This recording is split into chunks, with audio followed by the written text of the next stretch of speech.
Malam itu, langit di atas Gunung Lawu tampak gelap dan mencekam. Aku, Andi bersama dua temanku, Reza dan Sinta.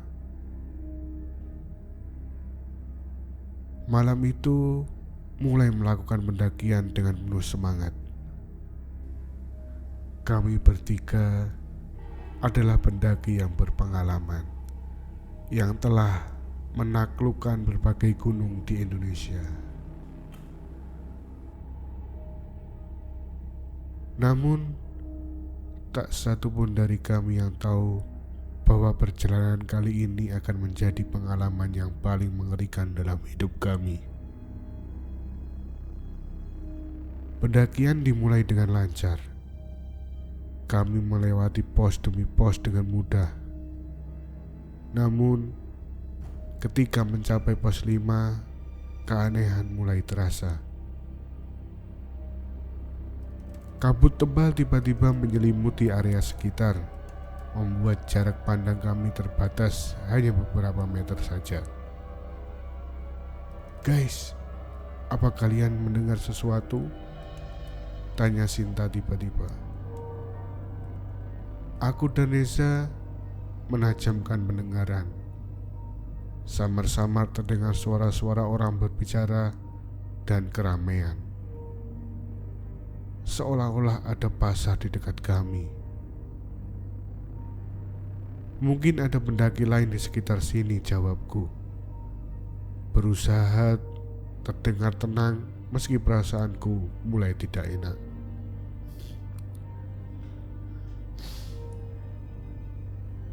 Kami melanjutkan perjalanan. Namun suara-suara itu semakin jelas. Tiba-tiba sebuah suara berbisik di telingaku. "Mau beli apa, Dik?" Aku terkelujak kaget. Tidak ada siapapun di sampingku selain Reza dan Sinta yang juga tampak kebingungan. "Kalian dengar itu?" tanyaku kepada mereka dengan suara bergetar. Mereka mengangguk, wajah mereka pucat pasi.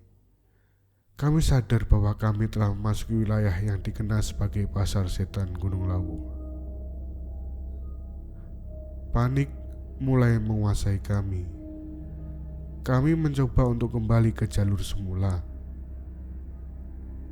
Namun setiap langkah yang kami ambil seolah-olah membawa kami semakin dalam ke keramaian yang tak terlihat. Suara-suara aneh semakin riuh, menawarkan berbagai barang yang tak bisa kami lihat. "Ayo, Dik, beli ini, murah kok." Suara-suara itu terus menggoda.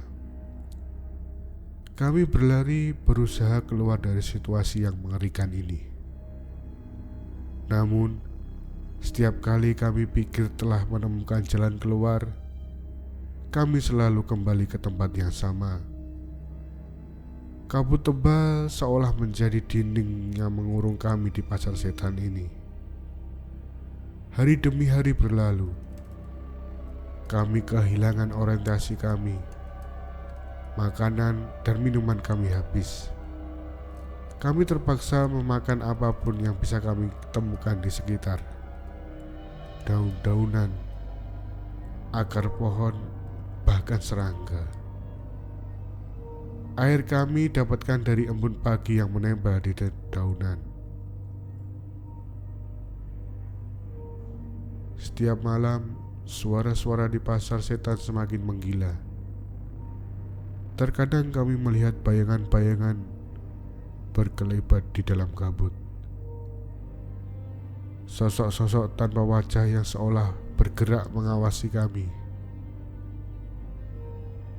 Pada hari kelima, Sinta mulai berhalusinasi.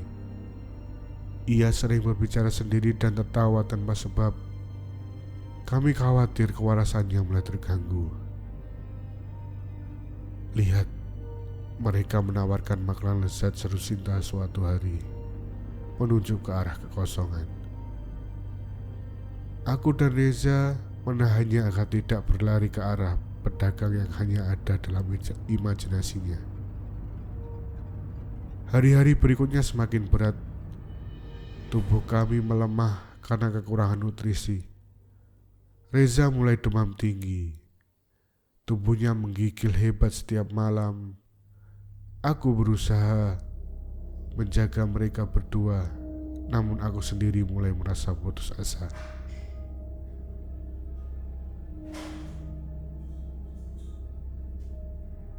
Pada hari ke-10 kami menemukan sebuah gua kecil. Kami memutuskan untuk berlindung di sana, berharap bisa terhindar dari suara-suara mengerikan pasar setan. Namun, bahkan di dalam gua pun bisikan itu masih terdengar. "Kalian tidak bisa lari," bisik suara itu. "Kalian bagian dari kami sekarang." Kami mencoba untuk tidak menghiraukan suara-suara itu.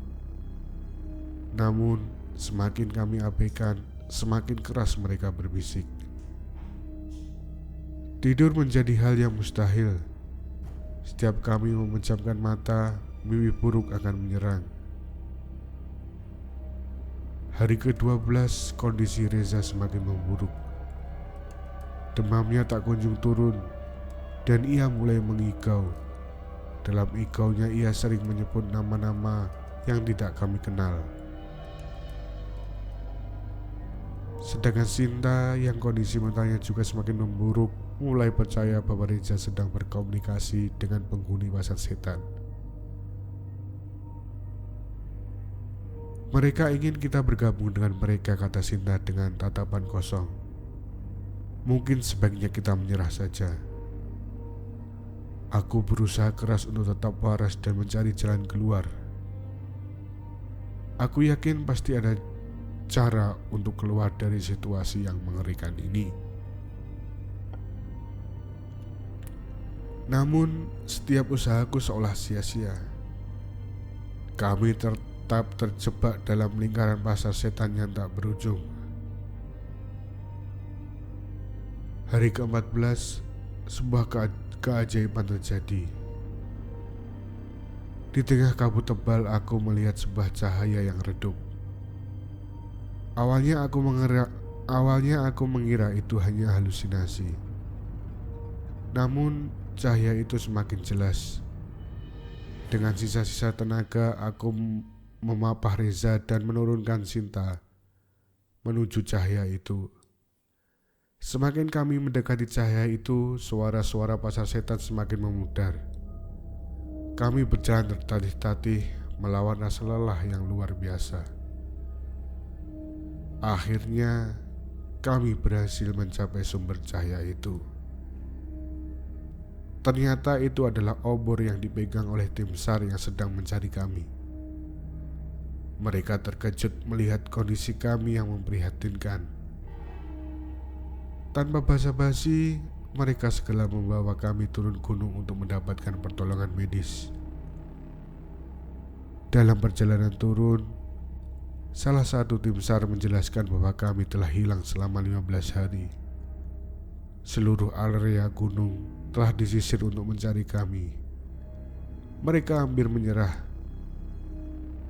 Akhirnya mereka menemukan kami di dekat sebuah gua tua. Sesampainya di rumah sakit, kami bertiga langsung mendapatkan perawatan yang intensif.